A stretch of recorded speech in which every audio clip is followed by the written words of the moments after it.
Saudara yang dikasihi oleh Tuhan Yesus Kristus,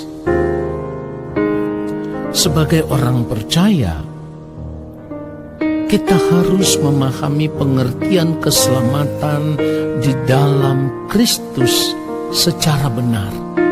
Ya, perhatikan ini saudaraku, sebagai orang percaya, kita harus memahami pengertian keselamatan di dalam Kristus secara benar. Dan ini merupakan hal yang sangat prinsip. Hal yang sangat prinsip sekali, saudaraku. Kenapa demikian? Karena keselamatan yang kita terima di dalam Kristus bukan hanya supaya kita bisa terhindar dari api neraka dan kemudian diperkenankan masuk di dalam kerajaan sorga. Kita harus memahami ini secara tepat, secara benar. Keselamatan yang kita terima di dalam Kristus itu bukan hanya supaya menghindarkan kita dari api neraka dan kemudian kita diperkenankan masuk ke dalam kerajaan surga. Jika kita hanya memahami keselamatan di dalam Kristus secara demikian, saudaraku, maka hal itu akan mengabaikan tanggung jawab kita sebagai orang percaya secara pribadi, ya, untuk memenuhi panggilan kita supaya mengerjakan keselamatan yang telah kita terima itu dengan takut dan gentar. Jadi kita tidak boleh salah di dalam memahami keselamatan yang kita terima di dalam Kristus. Kalau kita salah memahami atau pemahaman kita hanya sekedar keselamatan itu supaya menghindarkan kita dari api neraka, maka hal itu akan membuat kita mengabaikan tanggung jawab kita sebagai orang percaya secara individu atau secara pribadi untuk memenuhi panggilan kita mengerjakan keselamatan itu dengan takut dan gentar, saudaraku.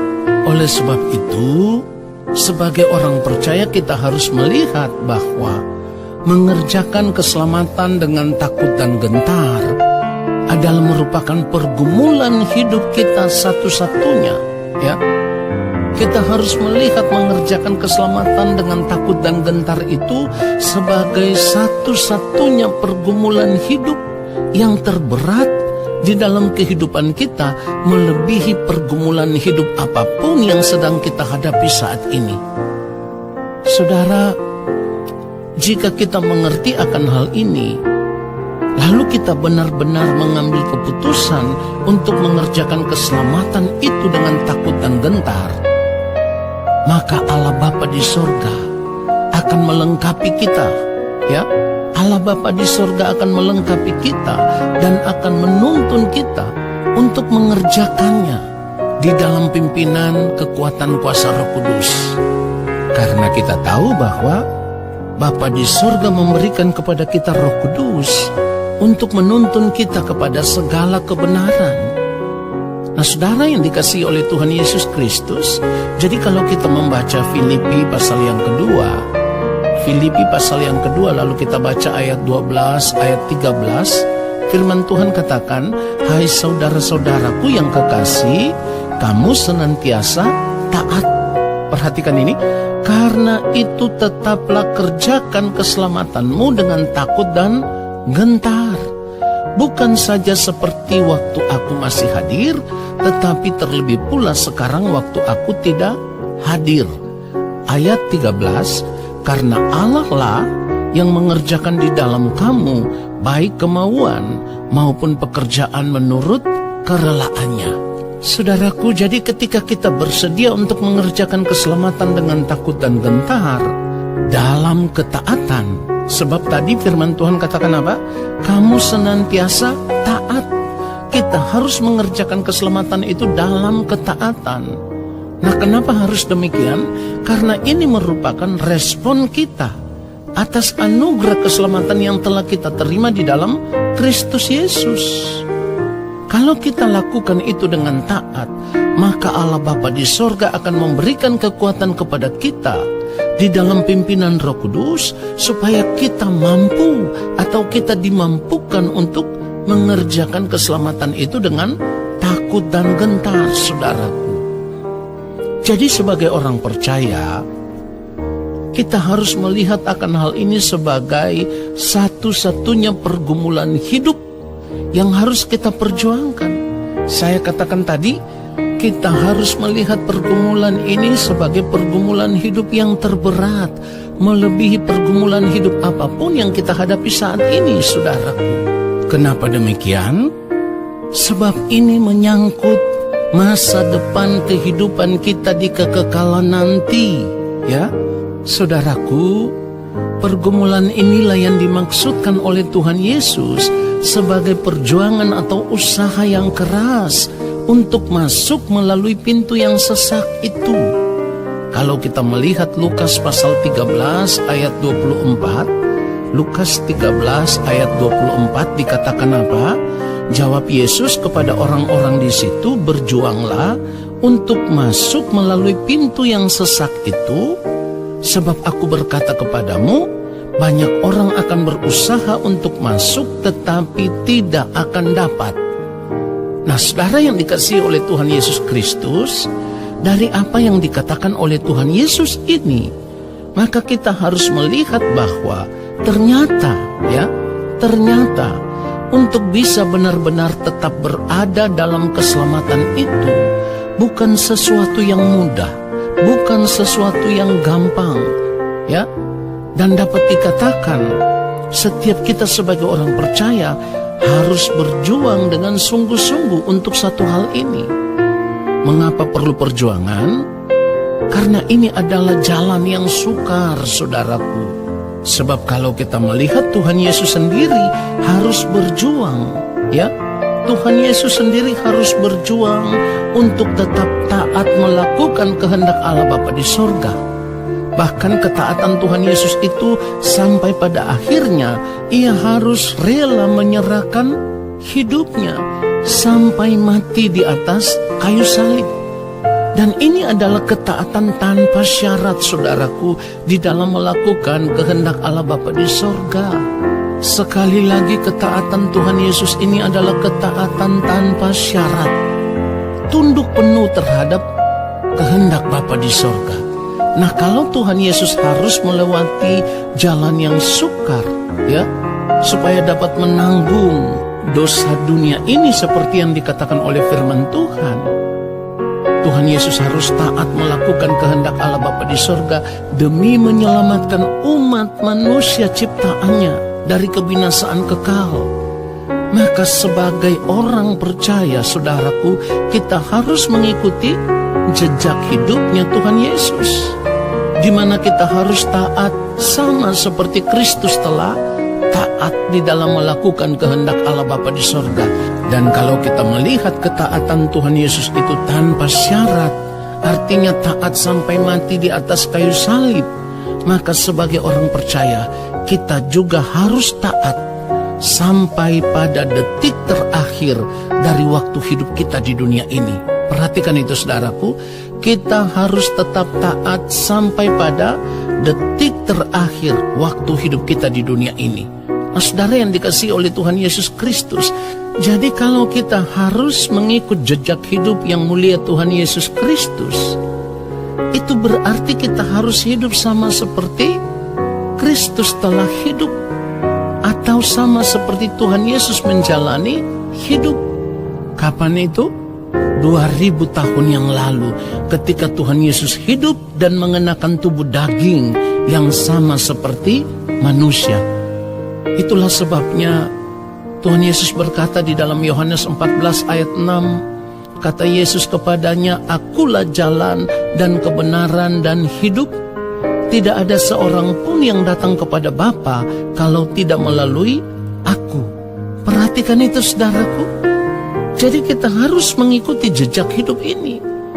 Tanpa kita sadari selama ini, saudaraku, sebenarnya terdapat kesesatan di dalam pikiran kita sebagai orang percaya, atau di dalam pikiran kita sebagai orang Kristen. Sebab kita sudah terlanjur memahami bahwa anugerah berarti hanya menerima saja keselamatan yang disediakan Allah di dalam Kristus Yesus, tanpa respon sama sekali untuk mengalami dan memiliki keselamatan tersebut. Ini salah, saudaraku. Kita harus sadar bahwa keselamatan yang kita terima di dalam Tuhan Yesus Kristus adalah merupakan jalan yang akan membawa kita kembali kepada Bapa di sorga. Jadi kalau itu merupakan jalan, ya kita harus berjalan di jalan itu. Jadi keselamatan itu tidak bisa terjadi secara otomatis. Perhatikan ini. Keselamatan itu tidak bisa terjadi secara otomatis. Tetapi harus kita kerjakan, ya. Kita kerjakan pribadi lepas pribadi dengan penuh tanggung jawab. Itulah kenapa firman Tuhan tadi katakan apa? Tetaplah kerjakan keselamatanmu dengan takut dan gentar. Perhatikan di dalam kebenaran firman Tuhan itu ada kata tetap. Artinya harus. Tetaplah kerjakan keselamatanmu dengan takut dan gentar. Nah, saudaraku, pertanyaannya sekarang, keselamatan itu apa sih? Saudara, kita tidak boleh melihat keselamatan itu sebagai satu-satunya cara untuk menghindarkan kita dari api neraka. Seperti yang sudah saya katakan di awal tadi, saudaraku. Keselamatan itu adalah usaha Allah untuk mengembalikan manusia ciptaannya kepada rancangannya semula. Ya, artinya Allah mau supaya lewat anugerah keselamatan yang kita terima di dalam Kristus Yesus itu, saudaraku, sebagai manusia yang telah kehilangan kemuliaan Allah, Allah mau supaya kita dikembalikan menjadi manusia yang sejati, manusia seperti yang Allah ciptakan semula, manusia yang penuh dengan kemuliaan Allah, manusia yang juga sepikiran, seperasaan dengan Allah, saudaraku. Itulah sebabnya, bukan tanpa alasan, firman Tuhan katakan di dalam Filipi pasal yang kedua ayatnya yang kelima, hendaklah kamu dalam hidupmu bersama menaruh pikiran dan perasaan yang terdapat juga dalam Kristus Yesus. Role modelnya adalah Kristus. Kita harus hidup sebagai orang percaya mengenakan pikiran dan perasaan Kristus yang merupakan role model atau merupakan standar hidup kekristenan yang sesungguhnya. Tidak boleh kurang dari itu, saudaraku. Nah, rancangan Allah semula adalah manusia bisa menjadi pribadi yang segambar dan serupa dengan Allah sendiri sebagai pencipta. Saudaraku, segambar dan serupa artinya keadaan manusia dalam segala hal. Baik apa yang dipikirkan, apa yang diucapkan, apa yang dilakukan, ya, segala tindakan, tingkah laku, perbuatan kita, semuanya itu harus sepikiran, seperasaan dengan Allah Bapa di sorga. Inilah manusia yang sejati itu, saudaraku, manusia yang sempurna. Jadi kalau dikatakan hendaklah kamu dalam hidupmu bersama menaruh pikiran dan perasaan yang terdapat juga dalam Kristus Yesus, ya karena Kristus telah mencapai kesempurnaan hidup seperti yang Bapa kehendaki ketika yang mulia Tuhan Yesus masih mengenakan tubuh daging sama seperti manusia. Tuhan Yesus bisa mencapai kesempurnaan hidup. Itulah kenapa Tuhan Yesus menjadi pokok keselamatan bagi orang-orang yang taat kepadanya. Saudaraku, jadi kita harus melihat hanya orang yang mau mengikuti jejak Tuhan Yesus Kristus yang akan dikembalikan ke rancangan Allah semula, atau yang akan dikembalikan menjadi manusia yang sejati, menjadi manusia yang sepikiran, seperasaan dengan Allah. Perhatikan itu. Tadi saya katakan bahwa Tuhan Yesus berjuang untuk mencapai kesempurnaannya ketika Ia mengenakan tubuh daging ini sebagai manusia. Ia menjadi pokok keselamatan. Artinya Tuhan Yesus menjadi role model, ya, menjadi teladan hidup bagi setiap orang yang mau benar-benar mengikuti jejak hidupnya, saudaraku, ya, supaya bisa dikembalikan menjadi manusia yang Allah kehendaki.